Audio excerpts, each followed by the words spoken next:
Hi, I'm Megan Skidmore, and this is the Beyond the Shadow of Doubt. I'm a woman, daughter, sister, spouse, mother, life coach, and person of faith on a mission to normalize asking questions and allowing doubts, not only in a faith journey, but in all aspects of life. Join me in bringing this traditionally taboo topic out of the shadows of shame and into the light. I'm a firm believer that we normalize through more talking and engaging in discussion. More talking peels back, exposes, and erases the layers of shame associated with questions and doubts. When we're more authentic about our journey, we are more powerful because shame has no power in the face of authenticity. I'm currently hosting a podcast giveaway. To enter, simply leave a review and a 5-star rating on Apple Podcasts and upload a screenshot to my Google Doc. Share this giveaway with a friend, and if your friend's name is drawn, you both win a $100 gift card. The link to enter, including to the Google Doc, is in the show notes or in the bio of my Instagram profile. And thanks for joining for part 2 of my interview with Emily Taylor, where she continues to share her story with us. If you haven't already, make sure to listen to part 1 in episode 49. Today, we pick up where we left off, talking about her wrestle in finding her own authority and how she found an answer to prayers in her own journal. I'd love to hear your thoughts on this or any episode. Shoot me an email to hello@meganskidmorecoaching.com. Before beginning, I wanted to include a content warning. In this episode, there are discussions of child sexual abuse and LDS disciplinary counsel and subsequent trauma as related to both. Listener discretion is advised.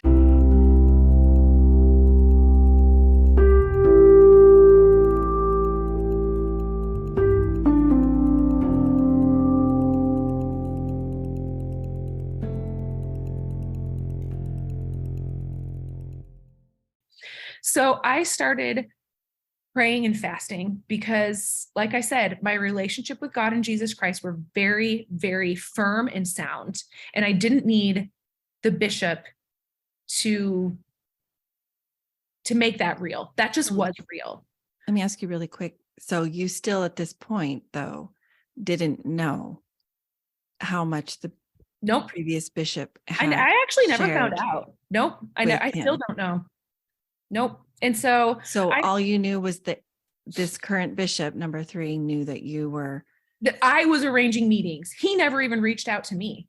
Did he know why you were arranging them? I have no idea.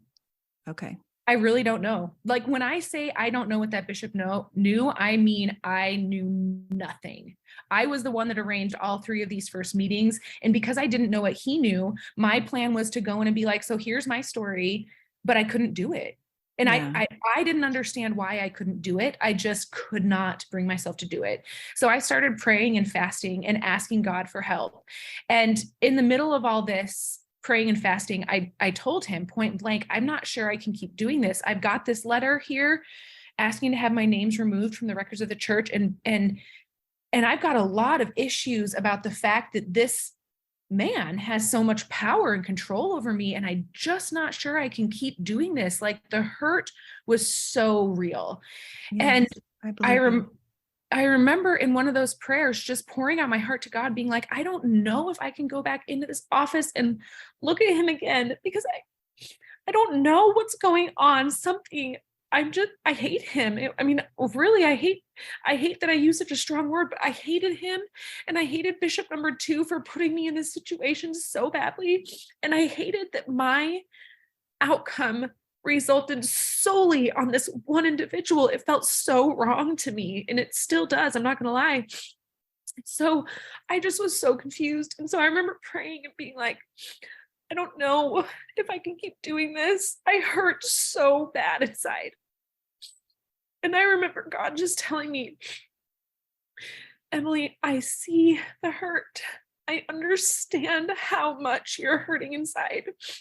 And if you need to leave, I get it. I understand why you need to leave. And that was so validating because I was hurting so much, I would try and talk to people, humans, and I would explain, like, this is why I'm hurting. And I would get met with one of two reactions. People who were members of the church would defend the church, which made me really angry. Mm-hmm. Like, I don't need you to defend this organization that's hurting me. I need you to see how much I'm hurting and understand that. And then if I spoke to people who weren't members of the church, to them, it was almost like a victory. Like, aha, if I just pull hard enough, I can get you to leave. But that hurt too, because I was like, but this is an organization I've loved my whole life. I'm not sure I just want to leave. Yeah. So I was caught in between Yeah. these two different groups of people who were like, I'm going to defend the church to the death, and I'm going to get you. I can get you to leave this organization. And everything just hurt. It was like, it didn't matter who I turned to, everything hurt. So to go to God and to have him understand and see my hurt was so loving. I mean, it was the first time it was like, oh my gosh, like maybe nobody else can see my hurt, but he can. And so anyway, like I said, I'm doing all this praying and fasting at this point in time to try and understand how come I was being so brave. I'm being so brave, and I'm going to go in there and I'm going to sit down and I'm going to tell him. And then as soon as he shuts that door, I have the words, F you written across my forehead, and I want to punch him in the throat. And I kind of hate him. Like, that was my experience. And I didn't understand why. So it was about a month of me just sobbing in tears and trying to figure this out when I actually pulled out my old journal. I came across my old journal and I was reading it, and I found this thing on post-traumatic stress disorder. Can I just read this? Yes, of course. This is an answer to my prayers. Yes, go right ahead. So this was something my sister did, and she's explaining post-traumatic stress disorder. She talks a little bit about your brain, and she said, the front of your brain, just behind your forehead, is where rational planned thinking happens. It's called the frontal lobe. When you're on your morning jog and a bear jumps out of the bushes and lunges at you, your rational planned thinking stops, and your brain switches to working deeper in the brain, places called the amygdala and hippocampus. This is really good if there's a bear chasing you, because pausing to plan your actions at that point could cost you your life. But at the moment the bear jumped out, your brain did some lightning fast learning. In order to protect you from future bear attacks, your brain memorized the smell of the bushes, the time of day, including the lighting and the lengths of the shadows, the sounds of the bear fur rustling against leaves, the feel of your shoes hitting the path, and the sounds of birds chirping in the trees, and the taste of your peppermint gum. Your brain stored all of these things instantly under the caution extremely dangerous file, with a little post-it note to yourself saying, if one of these occurs, switch to panic mode immediately. That way, you'll recognize situations that could include angry bears in the future and avoid them. Pretty cool, huh? Your brain helping you save your own life. Except that usually bears don't jump out of bushes. So there you are at Target bagging your deodorant and shampoo, and you unwrap a piece of peppermint gum and pop it in your mouth. Alarms start going off in your brain. Your body starts pumping adrenaline, and you look around wondering, what the heck? Don't worry, it's just your good old brain doing its job, keeping you safe from all the bears in Target. So, and it goes on. She goes on to talk more about PTSD and how we can help our brain not store these things that shouldn't be stored as dangerous. So here I am in the midst of all this hurt and sorrow and wondering if I'm going to stay a member of this church or not. And I read that. And it was the answer to my prayers I was looking for, because it dawned on me that every time I walked into that room, he was closing the door, and he was a male figure, and he had control over my situation. Well, guess what? My brain had stored all of those things under caution, extremely dangerous, because I had been sexually abused. I had been in a situation where I was in a closed off room with a male figure who had control over me. So of course, this is dangerous to me. Yes. Of course, my brain was saying, run like hell and get out of here. You are in a situation that's dangerous and is going to cause you harm. So, of course, you responded you responded in the way that your body was created to respond. Exactly. But I didn't know that. So here I am thinking, I'm going to be brave. I'm going to go tell him. And then the door shuts, and all of a sudden I'm sweating, and I just want to punch him in the throat. And so I'm explaining all this to my husband, and he says, you're a really good writer. Why don't you, again, I have no idea what the bishop knows. He says, why don't you write the bishop a letter explaining all of this? So I sat down and I wrote Bishop number 3 a letter, and it was a really long letter. And because I didn't know what he knew, I explained everything. I'm everything. I talked about my abuse in the first bishop I met with and how that went. I talked about how I met with my therapist. I talked about how my savior came in and healed me when no one else could and nothing else could. My savior healed me from the inside out. He did that for me. And I explained all of this to him in a letter. I even explained why I wanted to punch him in the throat when I went into his office and why I clammed up and couldn't bring myself to talk every time I went into his office. This turned into like a 10-page letter. It was very therapeutic for me to write, honestly. And so this is months later, about 3 months after I wrote my first letter asking to have my names removed from the record of the church. I drove to my bishop's house for the second time with a 10-page letter explaining everything. And he opened the door and he was clearly surprised to see me. And I handed him the letter and I walked away. I don't even know why I'm crying, but You're and so then welcome. he called me and he thanked me for writing the letter. And he said, I can see now that the only thing we need to do is end this for you. And so he held a meeting in which it was him and his counselors, and I don't even remember who all was there.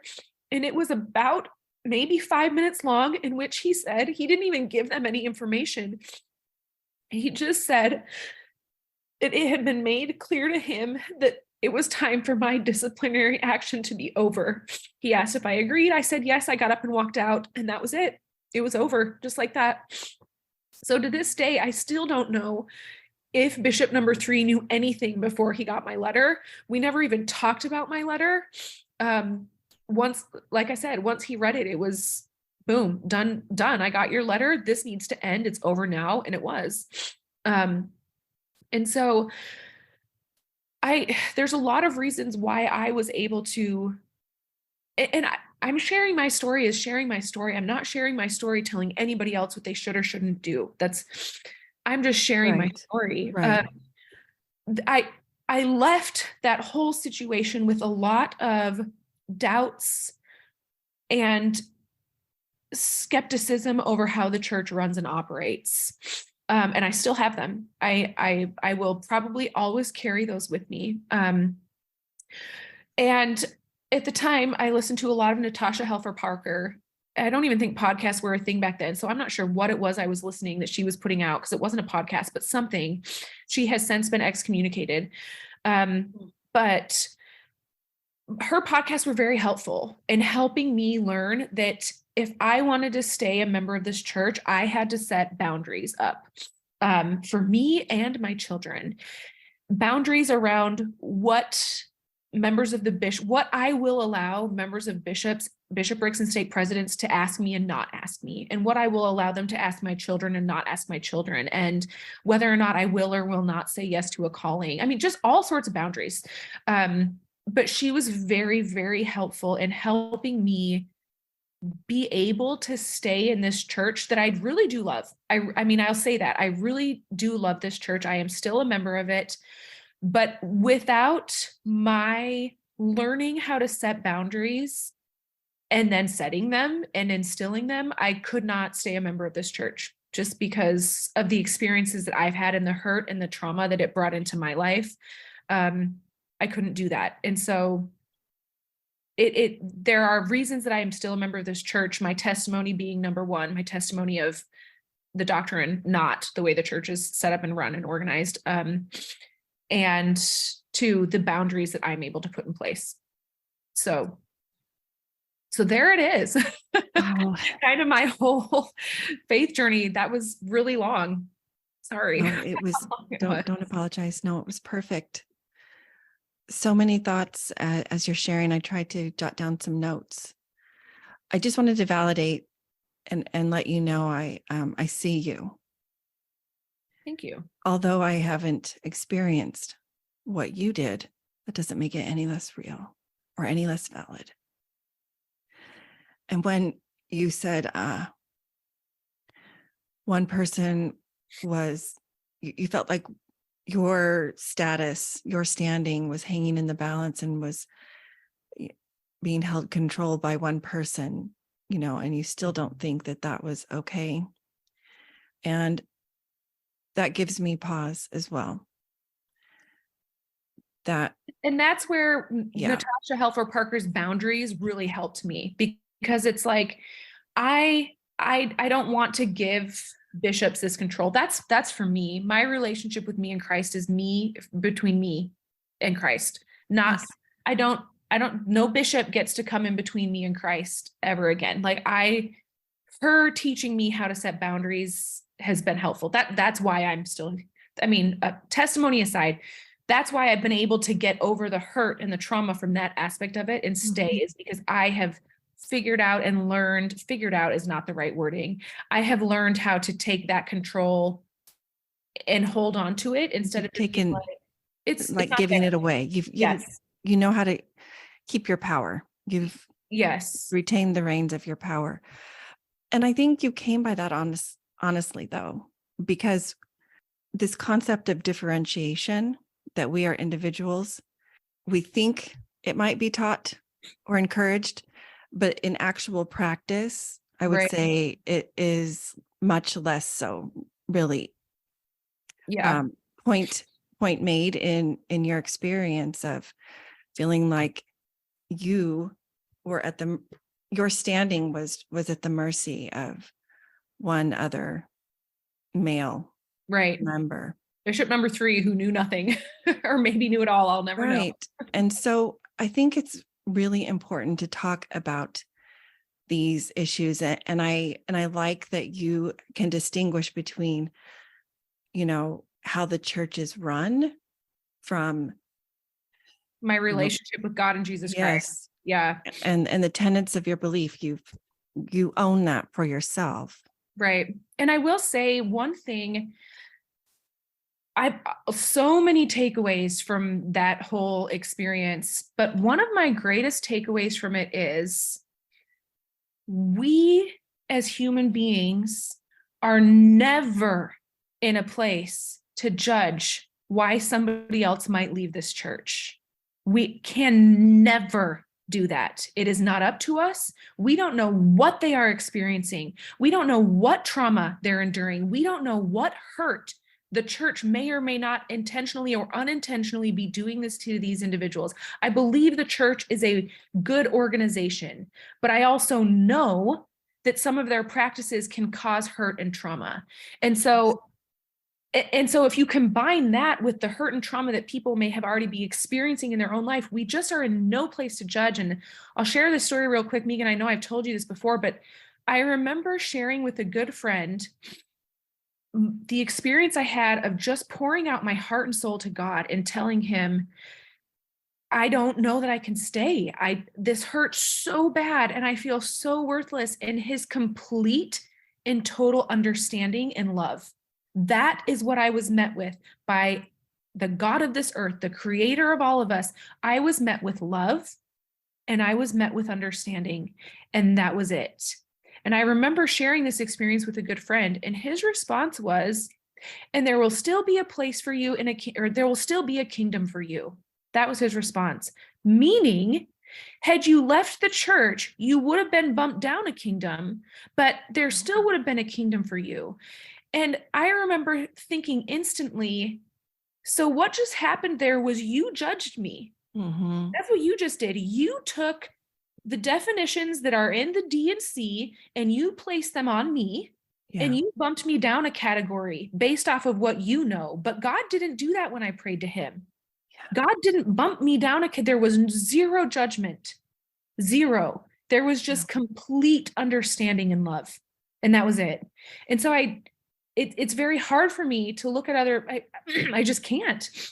I can't look at people who are leaving the church and think, oh, you've been bumped down a degree. That's not for us to say. That's not for us to judge. And we may have this insight and this revelation in D&C, but we as human beings do not decide or get to place our own judgments on anyone else ever. Amen. If there's one thing, this journey, and I've said this before in previous episodes, this journey of being a parent, an LGBTQ plus parent, has taught me that I have really learned the significance of the two great commandments: to love God and to love your neighbor as yourself. Right. And if you do not love yourself, then those are going to be more challenging for you to fulfill. To love other And people. yes, and I just know, where are we commanded to judge others? I think it causes so much, it makes things so much more hard for us than it does help. It hinders more than it helps. That's Right. what I don't think it helps at all, to be honest Right. with you. To hear your story, which you shared it to an extent with me before, but some of it was more detailed today. My heart just hurts to know of this deep, deep pain you experienced, some of which could have been avoided. And so when you know better, you do better. My hope is that with the sharing of stories, that hearts are opened and minds become open as well. And people lean into humility and really and truly remember that we are all human. None of us is greater than or above this human experience. And we're going to make mistakes. And the real problem lies in not acknowledging those mistakes and changing things for the better. You said something that really struck me.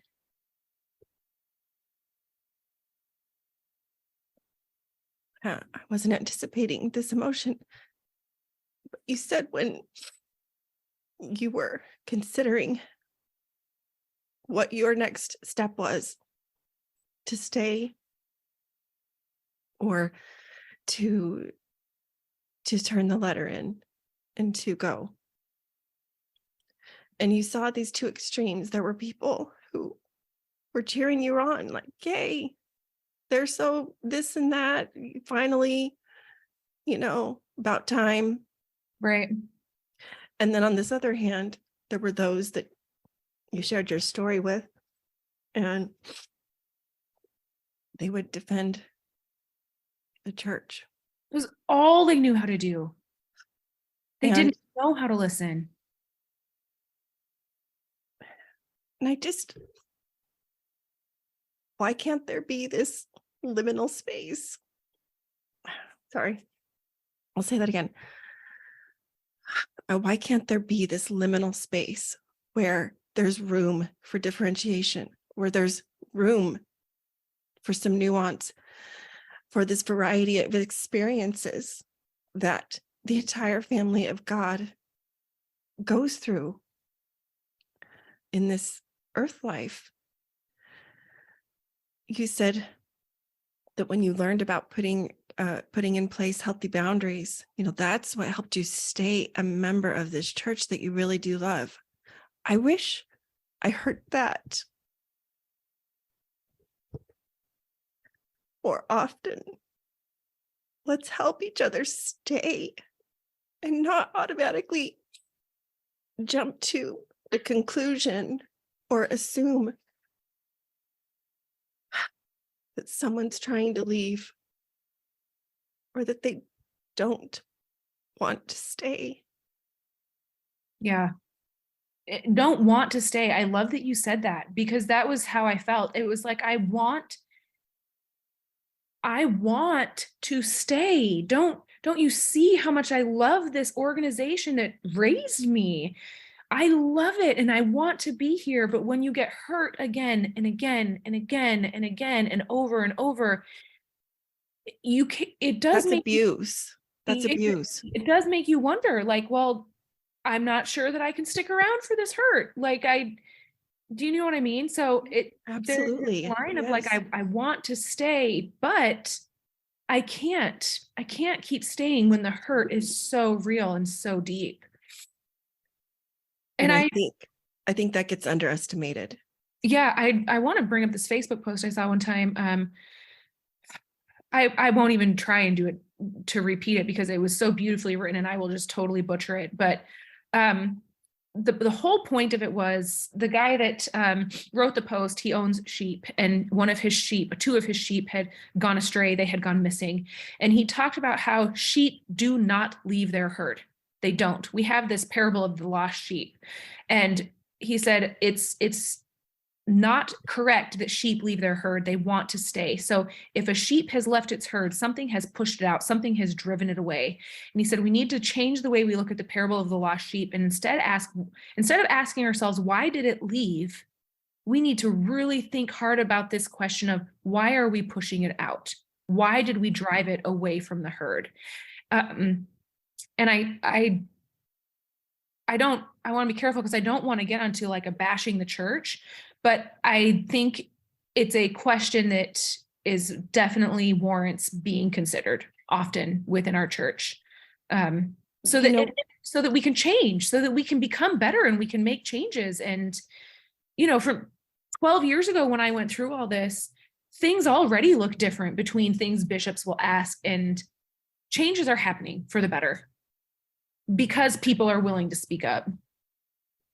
So what you're saying, what you're talking about reminds me of a conversation that I had with one of my guests, the episode published in May.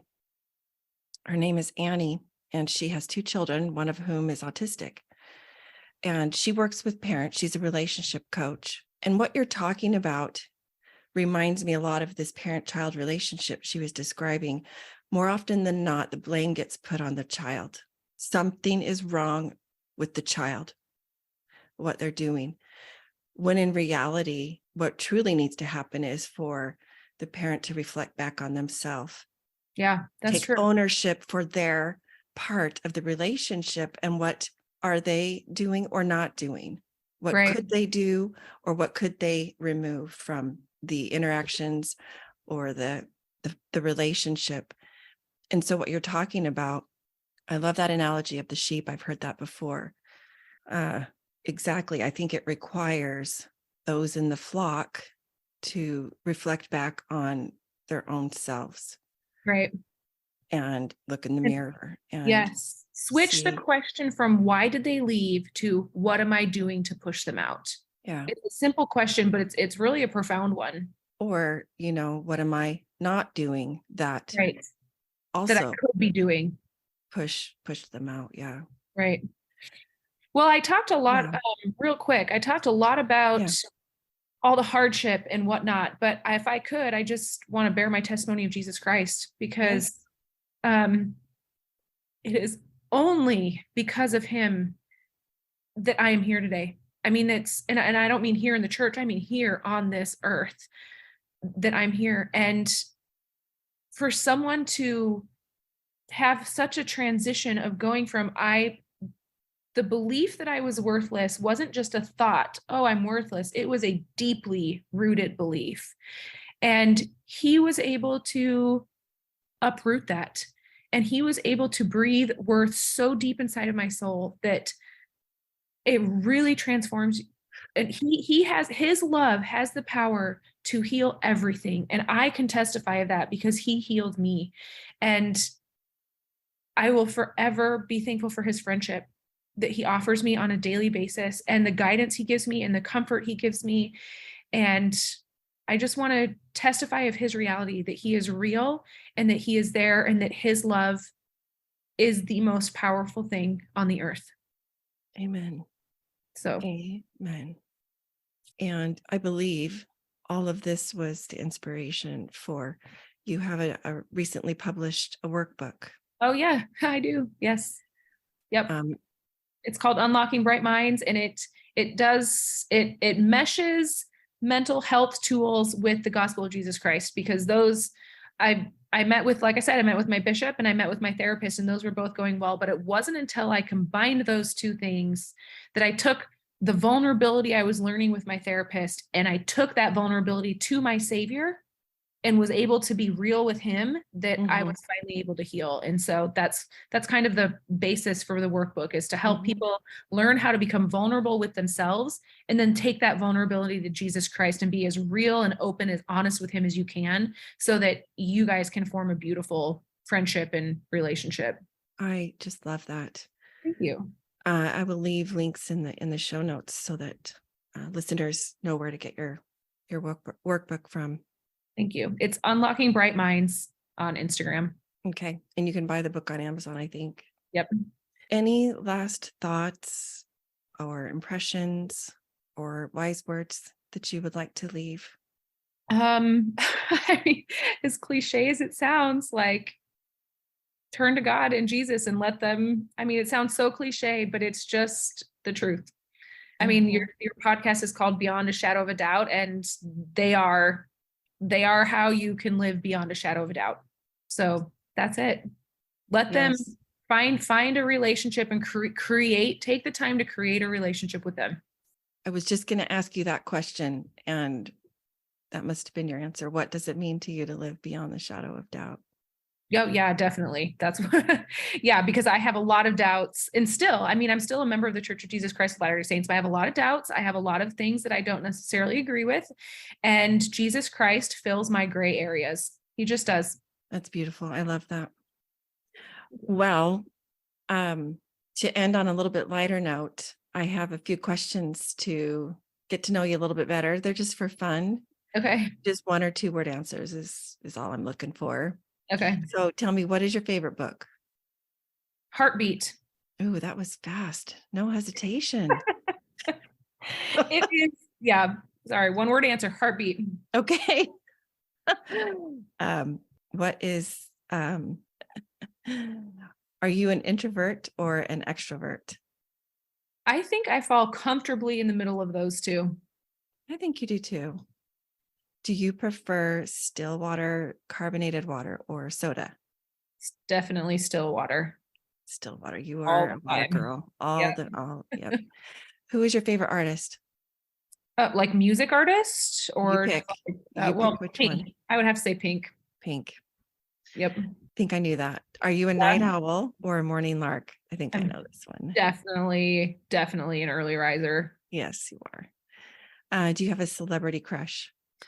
I guess I'm gonna have to say no, because nobody popped into my head. I can't think of anyone. That is the best answer I think I've ever heard. Furthest place you've traveled? Furthest place I've traveled? Yes, you've traveled quite a bit too. Oh, I don't know. Saudi Arabia. Yeah, makes sense. Yes. Awesome. All right.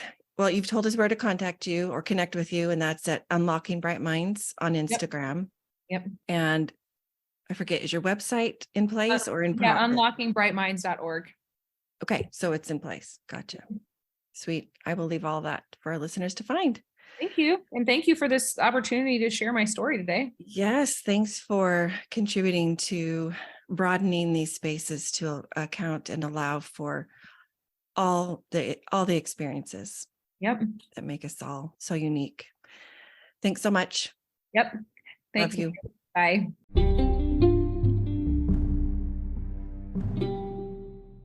Thanks so much for joining and listening to episode 50, part 2 of my interview with Emily Taylor. Please see the show notes for links to Emily's website and to her workbook listed on Amazon. If you haven't already, make sure to subscribe and follow Beyond the Shadow of Doubt podcast.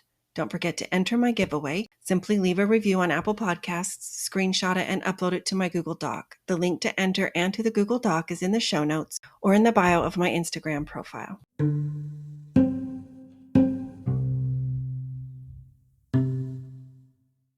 Come join me in Hopeful Spaces, a Dallas Hope Charities component of Hopeful Discussions, which is sponsored by Mercedes-Benz Financial Services USA. Hopeful Spaces is a monthly parent, caregiver, and ally support group facilitated by Megan Skidmore Coaching. To join is free. Simply send an email to chc@dallashopecharities.org. Visit MeganSkidmoreCoaching.com, where you can find this podcast as well as additional free resources. Check the podcast show notes on any platform for links to sources cited. Follow me on Facebook or Instagram for more and to send me a DM. To help the podcast grow, please follow, rate, and review, as well as share it with a friend. Beyond the Shadow of Doubt is a proud member of the Dialogue Podcast Network, which is a part of the Dialogue Journal found at dialoguejournal.com/podcast network. Founder Eugene England was a Mormon writer, teacher, and scholar who wrote, "My faith encourages my curiosity and awe. It thrusts me out into relationship with all creation and encourages me to enter into dialogue. My hope is that this podcast is an extension of that vision." Thanks for being here. Until next time.